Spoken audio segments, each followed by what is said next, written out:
कोई दिल की खुशी के लिए तो कोई दिल लगी के लिए, हर कोई प्यार ढूंढता है अपनी तन्हा सी जिंदगी के लिए। आज की कहानी एक इंजीनियर की है जो अपनी जिंदगी के लिए प्यार को ढूंढता हुआ एक कोठे पर पहुंच जाता है और यही कोठे पर कुछ ऐसा होता है कि पूरे मध्य प्रदेश में न्यूज बन करके छा जाता है। क्या है पूरी कहानी इस वीडियो में बताऊंगा, बस लास्ट तक बने रहो, देखते रहो। नमस्कार दोस्तों, मैं विजय शंकर पाल। इस वीडियो को लाइक करना, चैनल को सब्सक्राइब करना। आज की जो सच्ची घटना सुनाने जा रहा हूं ये है मध्य प्रदेश में मंदसौर एक जिला लगता है और यहीं पर भावगढ़ एक थाना लगता है।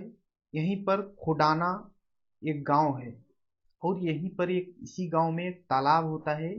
तालाब के किनारे एक लाल रंग की कार सुबह सुबह खड़ी होती है। लोग जैसे ही मॉर्निंग वॉक पे निकलते हैं, कुछ लोग टहलते हुए तालाब की तरफ जाते हैं तो देखते हैं कि तालाब के पास में एक लाल कलर की कार खड़ी हुई है। सभी लोग सोचने लग जाते हैं कि आखिर सुबह सुबह यहाँ पर कार क्या कर रही है। अब कुछ लोग जाते हैं और लोगों को बुलाते हैं कि भाई वहां पे तालाब के पास में एक कार खड़ी हुई है। तो कुछ लोग और आते हैं और जब पास में जाते हैं तो देखते हैं कि एक व्यक्ति शांतिपूर्वक उस कार में बैठा हुआ है, बिल्कुल हलचल नहीं कर रहा है। कुछ लोग और पास जाते हैं, उस व्यक्ति से बात करने की कोशिश करते हैं और जैसे ही पास जाते हैं तो देखते हैं कि वो व्यक्ति खून से लथपथ है। यानी उस जो व्यक्ति उसमें बैठा हुआ है उसके शरीर में जान बिल्कुल भी नहीं है। सभी लोग सोचने लग जाते हैं कि आखिर ये हुआ क्या है और देखते ही देखते वहां पे भारी संख्या में भीड़ इकट्ठा हो जाती है।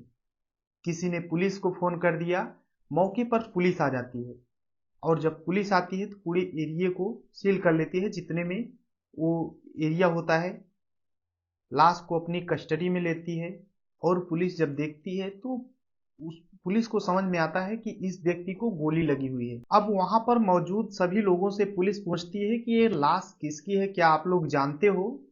तो वहां पे मौजूद सभी लोग बोल रहे हैं कि हमें नहीं पता है किसकी लाश है। तभी एक व्यक्ति बोलता है, इस व्यक्ति को मैंने देखा हूं, शायद ये इंजीनियर है जिसका नाम दीक्षित पांड्या है। अब जैसे ही पुलिस जानती है, दीक्षित पांड्या के घर पे सूचना देती है। उसके माता पिता, भाई बहन सभी रोते बिलखते हुए पुलिस थाने आ जाते हैं और लाश की पहचान कर लेते हैं। अब लाश को पोस्टमार्टम के लिए भेज दिया जाता है। उसके बाद जब पोस्टमार्टम के बाद लाश वापस आती है तो उसके घर वालों को सौंप दिया जाता है। लेकिन पुलिस के पास अब यही सवाल था कि आखिर इस व्यक्ति को गोली मारी गई है। 4 गोलियों के निशान पोस्टमार्टम में भी क्लियर हो जाते हैं। अब पुलिस को ये पता करना था कि आखिर इस व्यक्ति को मारा तो मारा किसने।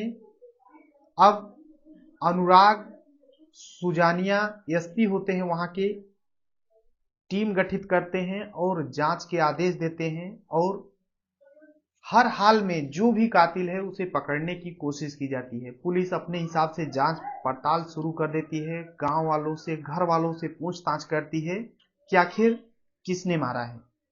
घर वालों से पूछताछ होती है कि किसी से दुश्मनी, किसी से रंजिश, ये लड़का क्या करता था, कहाँ का रहने वाला है। सब कुछ जब क्लियर करती है पुलिस तो पता चलता है कि रतनाम रेल मंडल में रेलवे इंजीनियर होता है जो दीक्षित पांड्या होता है। अब पुलिस सब जगह जांच पड़ताल करती है लेकिन कोई भी सुराग सामने नहीं आ रहा था।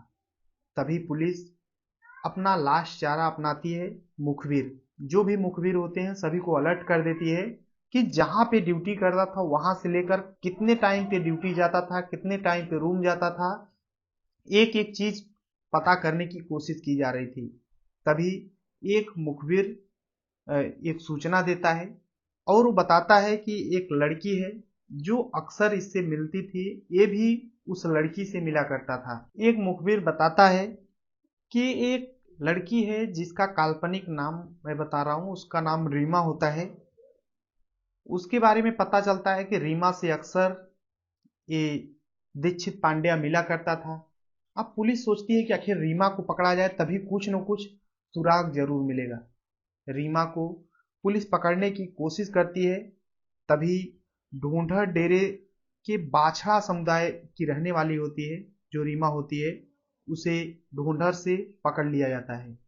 जब पुलिस उसे ले आती है और उसके भाव रंग, जो चेहरे के रंग होते हैं, हवाइयां उड़ जाती हैं रीमा के। पुलिस उसके चरित्र के भाव से ही उसे भांप लेती है कि इसे कुछ न कुछ जरूर पता है।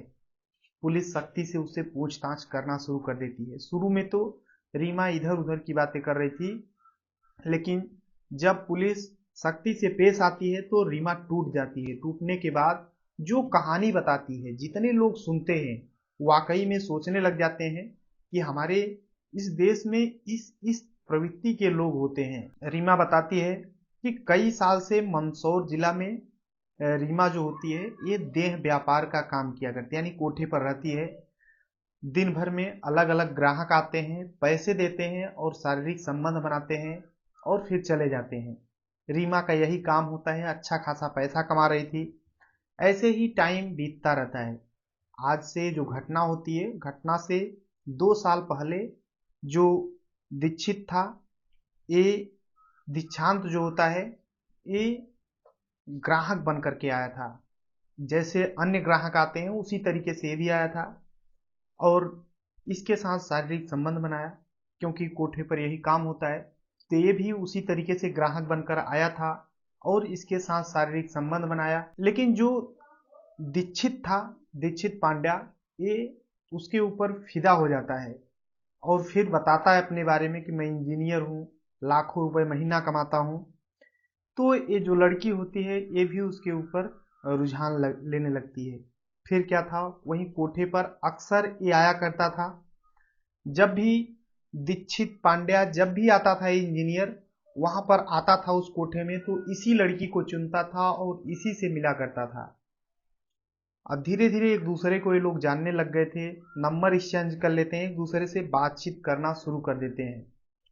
अब जो इंजीनियर होता है ये उस लड़की को अलग अलग जगहों पर बुलाने लगता है, यानी जहां उसकी मर्जी वहां पर बुला लिया करता था, पैसे देता था। रीमा पैसे लेकर फिर चली जाती थी। ऐसे ही टाइम बीतता रहता है।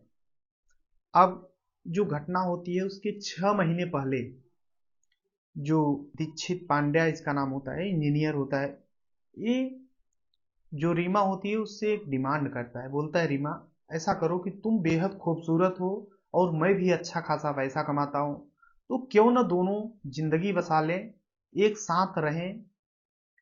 लेकिन जो रीमा होती है ये साफ इनकार कर देती है। बोलती है, मेरा काम है देह व्यापार करना, मैं उससे अच्छा खासा पैसे कमाती हूँ, डेली हजारों रुपए कमाती हूँ, मैं तुम्हारे साथ कैसे रह सकती हूँ।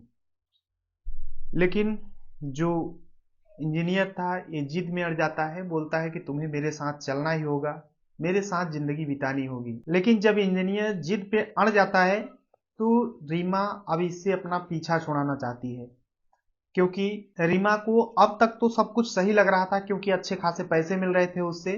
लेकिन अब तो वो शादी पर आ चुका था, इसलिए रीमा उससे पीछा छुड़ाना चाहती थी। लेकिन जो इंजीनियर था ये बिल्कुल भी पीछा छोड़ना नहीं चाहता था। ऐसे ही टाइम बीतता रहता है। धीरे धीरे जब डिमांड किया था उससे 6 महीने बीत जाते हैं। 20 जनवरी 2024 का टाइम आ जाता है और इंजीनियर रीमा के पास फोन करता है, बोलता है एक मेरे रिलेशन में शादी है, चलो वहां पर चलते हैं। रीमा भी आ जाती है और दोनों जाते हैं, शादी अटेंड करते हैं, खाना पीना खाते हैं। उसके बाद जो इंजीनियर है ये रीमा से बोलता है कि रीमा, अब तुम्हें मेरे यहाँ चलना होगा, रतलाम में जहाँ पे मैं ड्यूटी करता हूँ वहीं पर अब तुम्हें रहना होगा, तुम्हें कोठे पर वापस नहीं जाना है। लेकिन रीमा मना करती है तो इंजीनियर जिद करता है बार बार।